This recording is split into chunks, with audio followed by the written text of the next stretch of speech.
Hello, my dear listeners. My name is Kishore Ganesh, and in this episode of the Vocal About Visuals podcast, I'm gonna do a short thought drop on Granit Xhaka, Arsenal's midfielder who went from mercurial and misunderstood to loved and respected over a span of 7 years.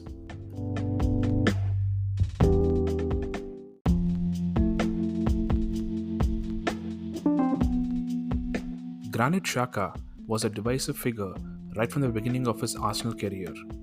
For a variety of reasons, all of which will be firmly in the region of speculation meets truth, Arsene Wenger didn't club Xhaka with a strong midfield partner or even a strong defense. He claimed Xhaka was a box-to-box midfielder, but I guess, owing to the above referenced reasons that could range from lack of finances to loyalty to existing players to Wenger's own plans of not doing wholesale overhauls, but rather tweak and change his team because he knew he lacked the finances by finding bargains in the transfer market, Xhaka was played as a defensive midfielder. One slight interjection here: whether Wenger was not afforded the necessary financial backing by the ownership or he himself refused to take them for either his principles or because it would push the club further into debt is not clear. As I said, it is all speculation at this point. Coming back to Xhaka, being played as a defensive midfielder with a not so great midfield partner or a great defense combined with his own physical limitations meant that he had over his Arsenal career accumulated a lot of red cards. With toxicity flowing through the entire Arsenal ecosystem, Xhaka, with his several red cards, naturally became the lightning rod for all that toxicity. Now, I'm not saying Xhaka was not at fault here.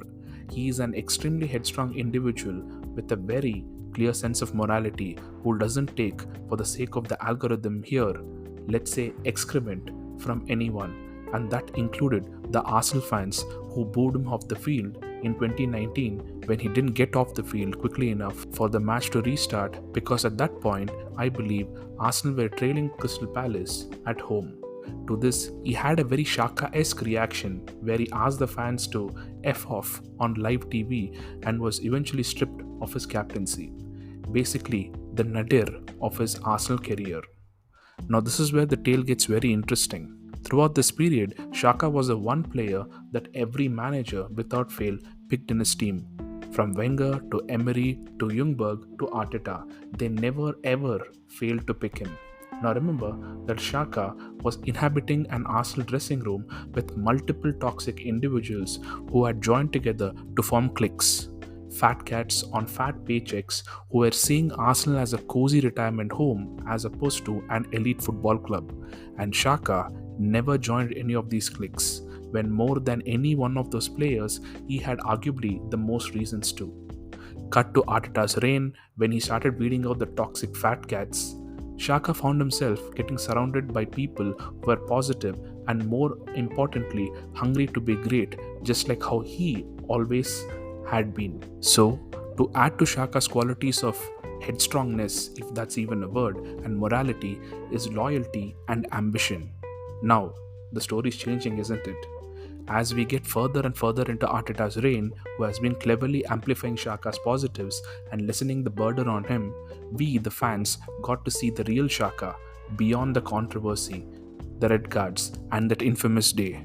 Here's a guy who started reaching out to fans to help them out with tickets, who pays the restaurant bill for his fellow teammate Jorginho, who's coming in from the hated Chelsea and who might need to feel the support from his dressing room, who fearlessly goes after online trolls for insulting his family, who takes the piss of opposition players, and who, on the Amazon documentary, regularly gives confidence to young players like Emil Smith-Rowe that he is the future.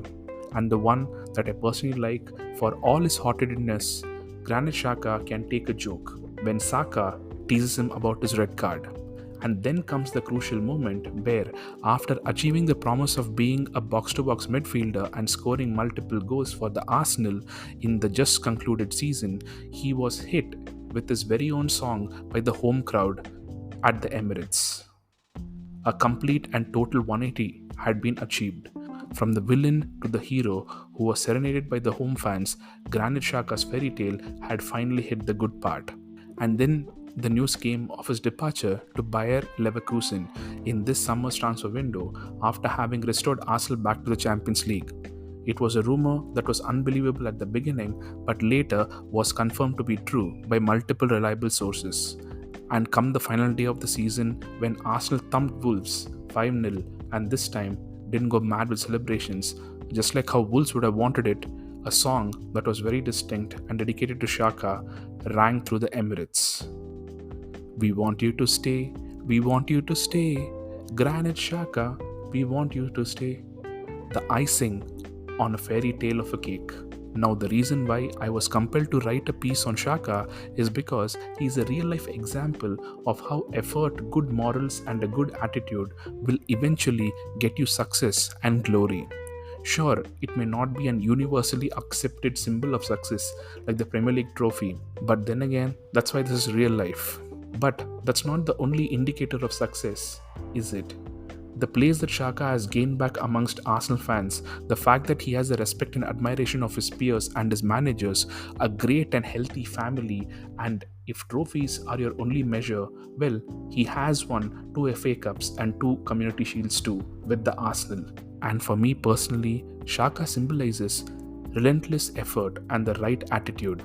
A good guy who might not be the most talented or the best, but with whatever is given to him, thanks to his efforts, gets to lead maybe not the pinnacle of success kind of life, but a pretty sweet life nonetheless. One that will undeniably be a happy and a satisfying one. Finally, as an epilogue, I do want to say that as we all do know, and I include Xhaka and Arsenal in this, it is always best to leave on a high.